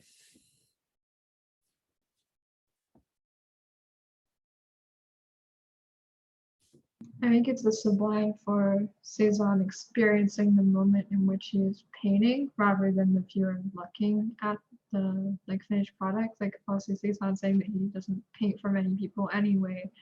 I think he wants to experience the sublime that he's feeling through the color fields and through his understanding of the world, and not necessarily like he wants to translate that to his peers. He wants to like be excited about it. in my opinion, but I don't think it's supposed to be for us to experience for his work. That was great. Thank you. It's definitely, yeah, you get the sense that it's a moment, right? He's not, there's no narrative, because narrative is prejudice. He's trying to get beyond prejudice. So here's just a snapshot of what the hell I'm seeing right now. Just these pictures, boom, just this moment. And in that way, according to Lyotard, he has that in common with Newman, because Newman is also trying to convey a moment, a snapshot, right? This line is the happening. And also there's like this idea that like part of what makes something sublime is like there's no like absolute that you can really reach or finishedness. And that's like later on when he's like kind of shitting on museums a bit, he's like, museums determine that this work is done, and so then they hang it, and it's like considered finished. And the sublime is not something that could ever be finished, and it's also not something that you can hold or understand in its totality. So like Cezanne is like saying this is a fragment of what you could really understand, and nor will you ever understand it. This is just what I'm seeing in this one moment, but it's not the absolute of what is there. Or it's like an attempt at what I'm seeing, but it's not actually what I'm seeing. Yeah, and I'm just looking back where we came from on page 101. The whole point, he defines the sublime in the avant-garde. The sublime is presenting the unpresentable. Presenting the unpresentable. And to what extent is Cezanne trying to present the unpresentable? Well, he's just showing colors.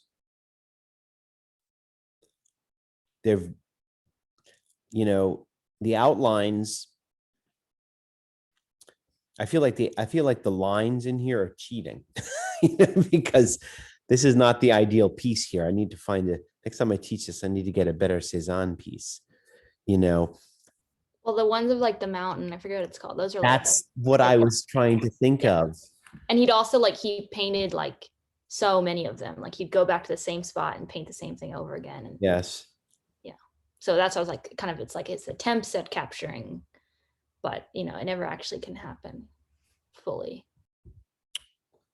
And I'm not seeing the abstract ones here. These are all very representational. I'll do a better job next year, I promise. Any case. Yeah, I mean, this is starting to look like it, you know? That's starting to look more like it, presenting the unpresentable. You know, he's really abstracting his vision, right? Okay. Questions? How's that? How are we doing?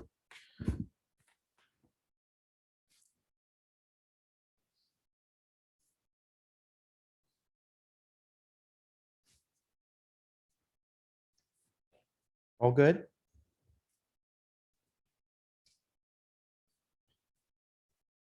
I'm going to push on a little further here.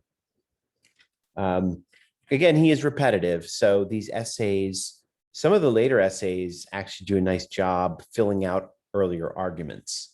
And I find that here, the essay starts on page 119. Oh, hey, can someone look this up, esquisses, while we're sitting here? That's the word that he was using.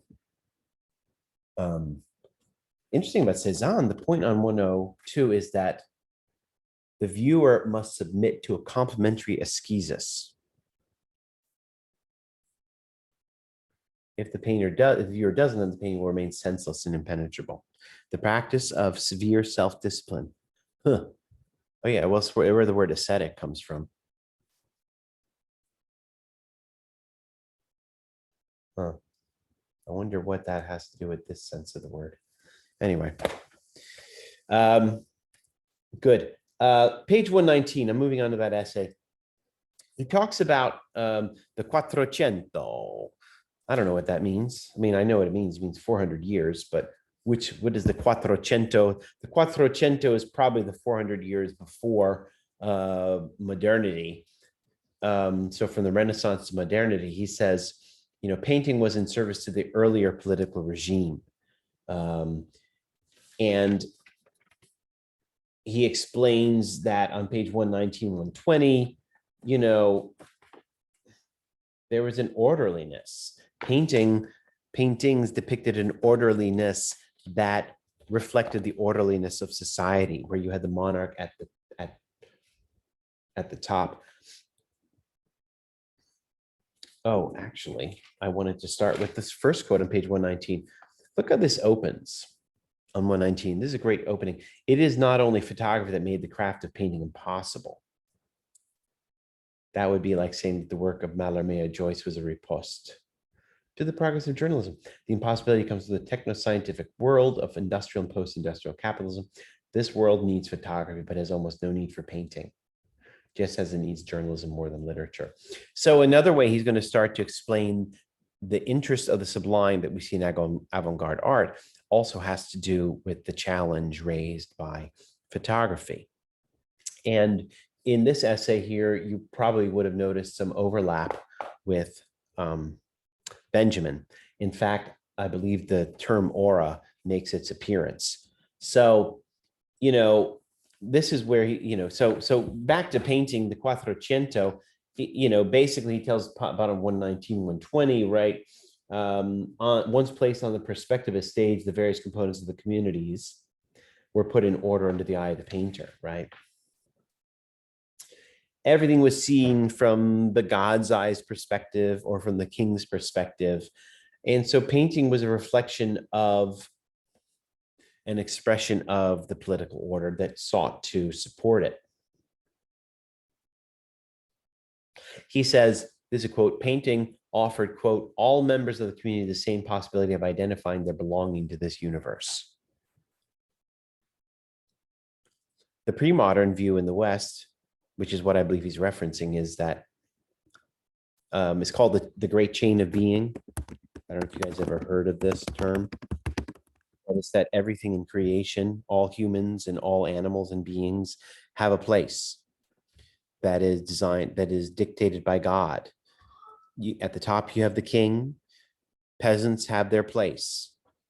And every person has their place. And so painting was in service of that vision. But photography, he says, challenges this agenda or role of painting. It, quote, this is on page 120, it brings to its end the program of metapolitical ordering of the visual and the social. Photography is no longer interested in affirming that ordering.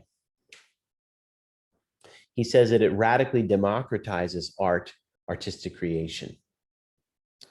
And the public no longer looks to painting to identify with its prints, right? The photography, these are just snapshots of reality that don't necessarily fit into any larger narrative, right?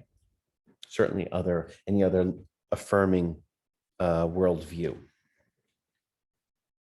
And take a look at this quote about what the advent of photography means for painting in turn. This is the middle of 121. Hang on, everybody. My son is messing with the laundry. If you unfold laundry, you'll be dead. Okay, sorry. That had to be done. You'll understand when you have children. 121. I'm looking at the middle. Okay. With the photo, the industrial ready-made wins out. Duchamp concludes that the time for painting is gone. That's what Duchamp was doing. He was saying the time for painting is gone. Those who persist have to take on the challenge of photography. They move into the dialectic of the avant-garde. What is at stake in this dialectic is the question, what is painting? And what keeps the dialectic moving is the refutation of what was done or has just been done. No, that wasn't indispensable to painting either. Painting does because of philosophical activity. The rules of formation of pictorial images are not already stated and awaiting application. Rather, painting has as its rule to seek out these rules of formation of pictorial images.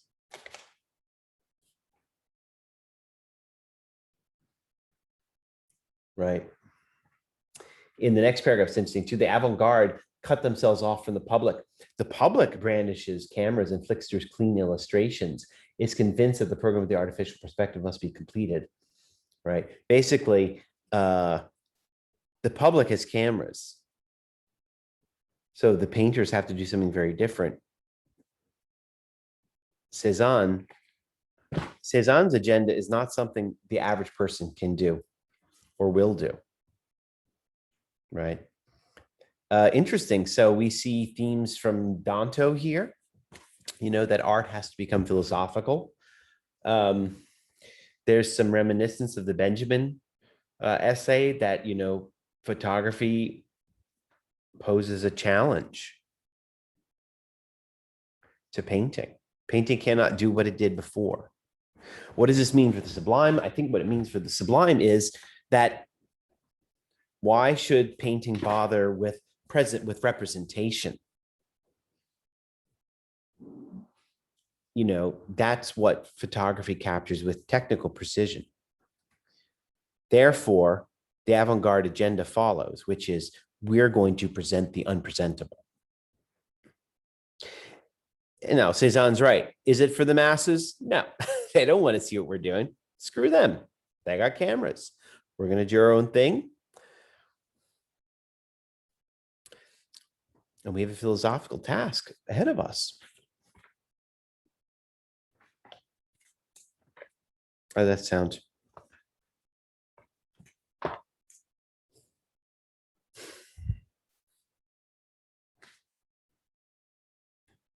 Anybody have any questions, comments about that? Painting is a philosophical activity now, right? Barnett Newman is a philosopher.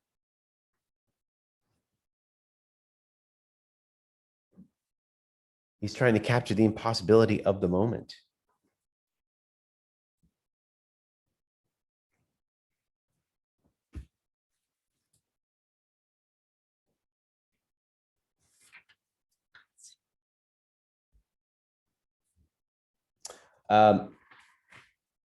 Looking ahead, just a few more minutes. Looking ahead to your page 125, painting looks to form images that photography cannot present.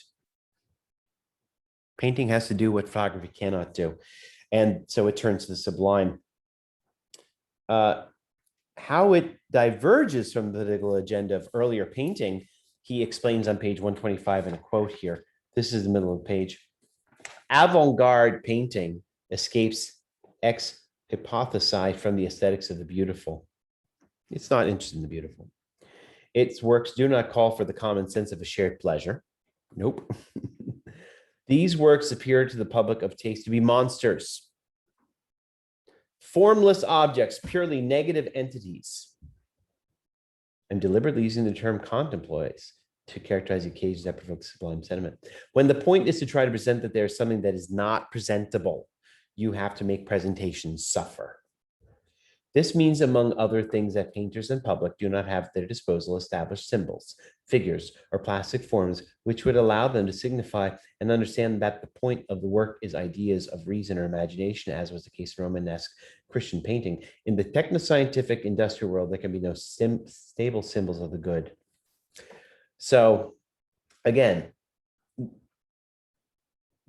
the avant-garde is committed to the sublime, which is, try and present that something, that there's something that is not presentable, and, it's not something that the public, it's going to horrify the public.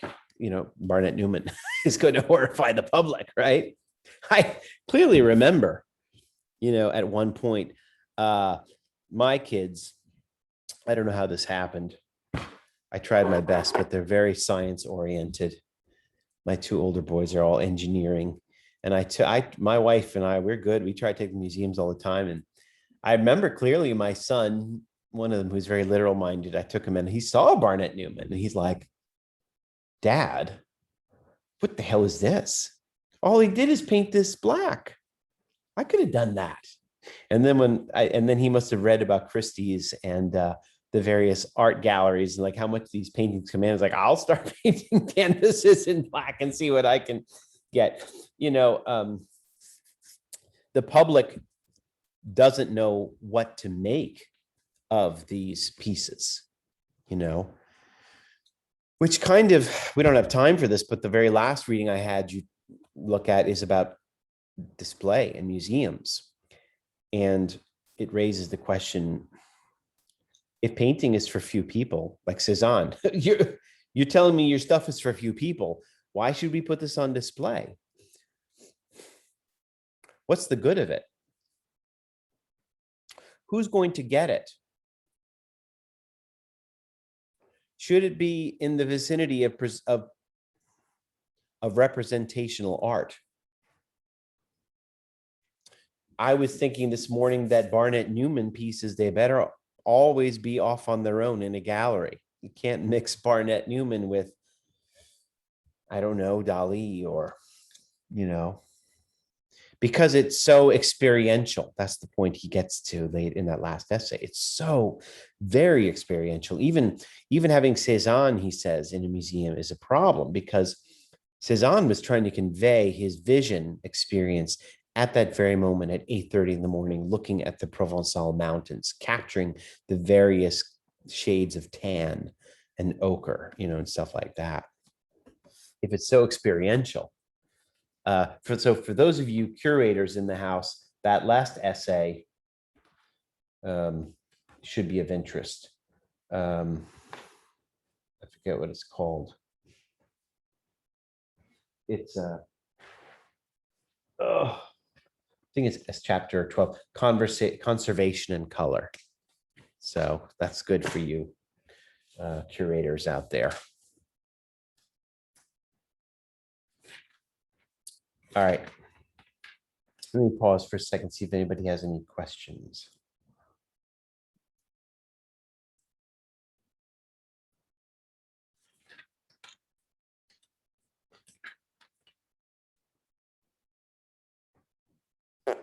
You guys understanding this? Is this okay?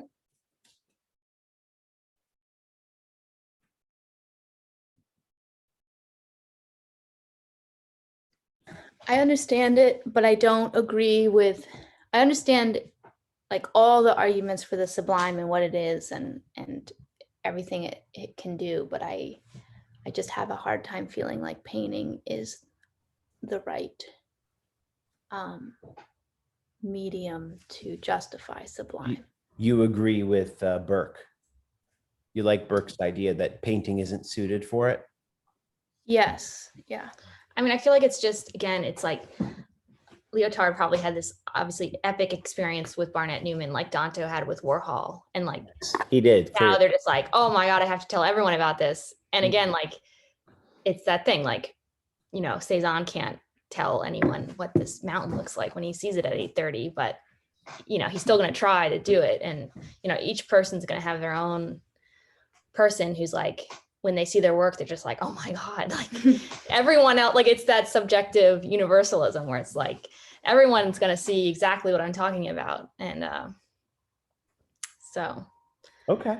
You know, I definitely have like seen Barnett Newman been like the heroic sublime man one.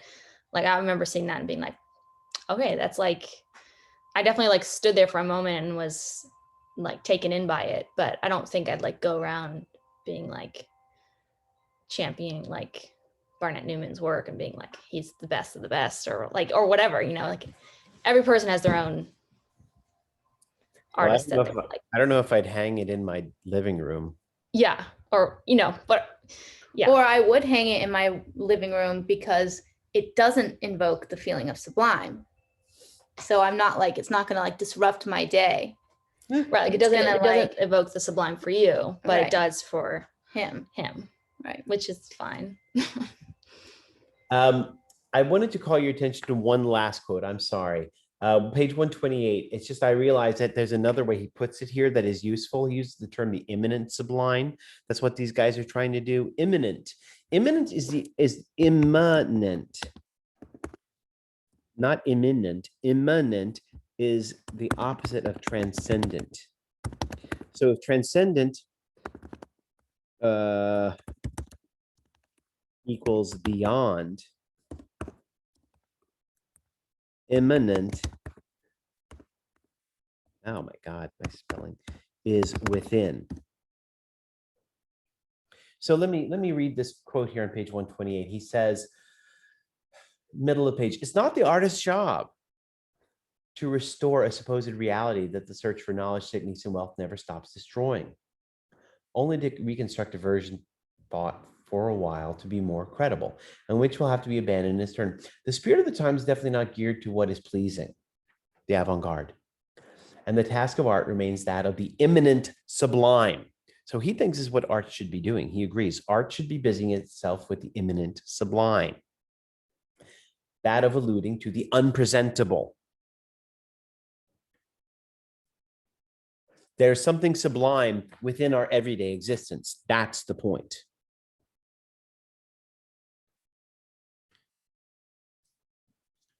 That's the claim. I have a little bit of a hard time wrapping my head around it. Some of you guys have done a good job, though. I'm going all the way back now to what Blythe was saying about the paradox of when you approach the wall, right? If you go half the distance each time, you'll never get there. I don't know if you remember that math problem.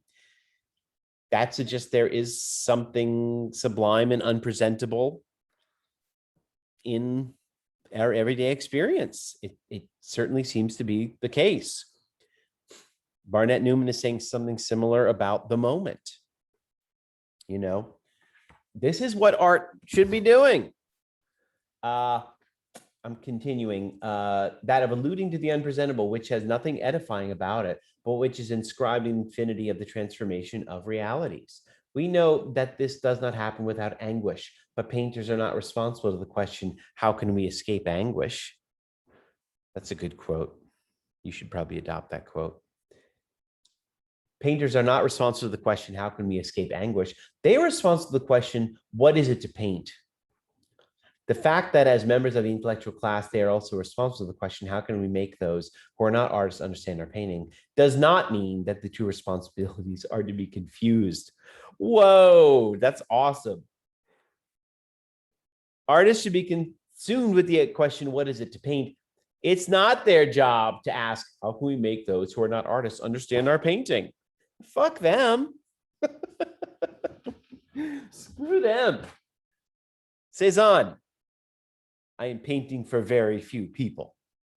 That kind of reminds me of Dante. Like, I mean, he kind of approaches it in a different way, but that the role of the art critic, you know, in these new form of art is like the person who actually explains it. You raised a very interesting point. Like, says Lyotard has no interest in the art critic. He's not trying to be an art critic either. Painting is not about doing something that is easily translatable or communicable. It is about, you are, the artist is a philosopher trying to capture the sublime. And if people don't get it, good. Fine. Screw them. Questions?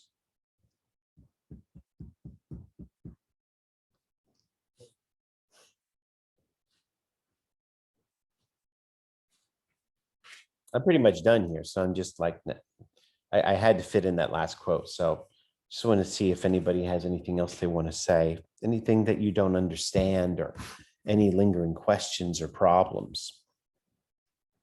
This is your chance.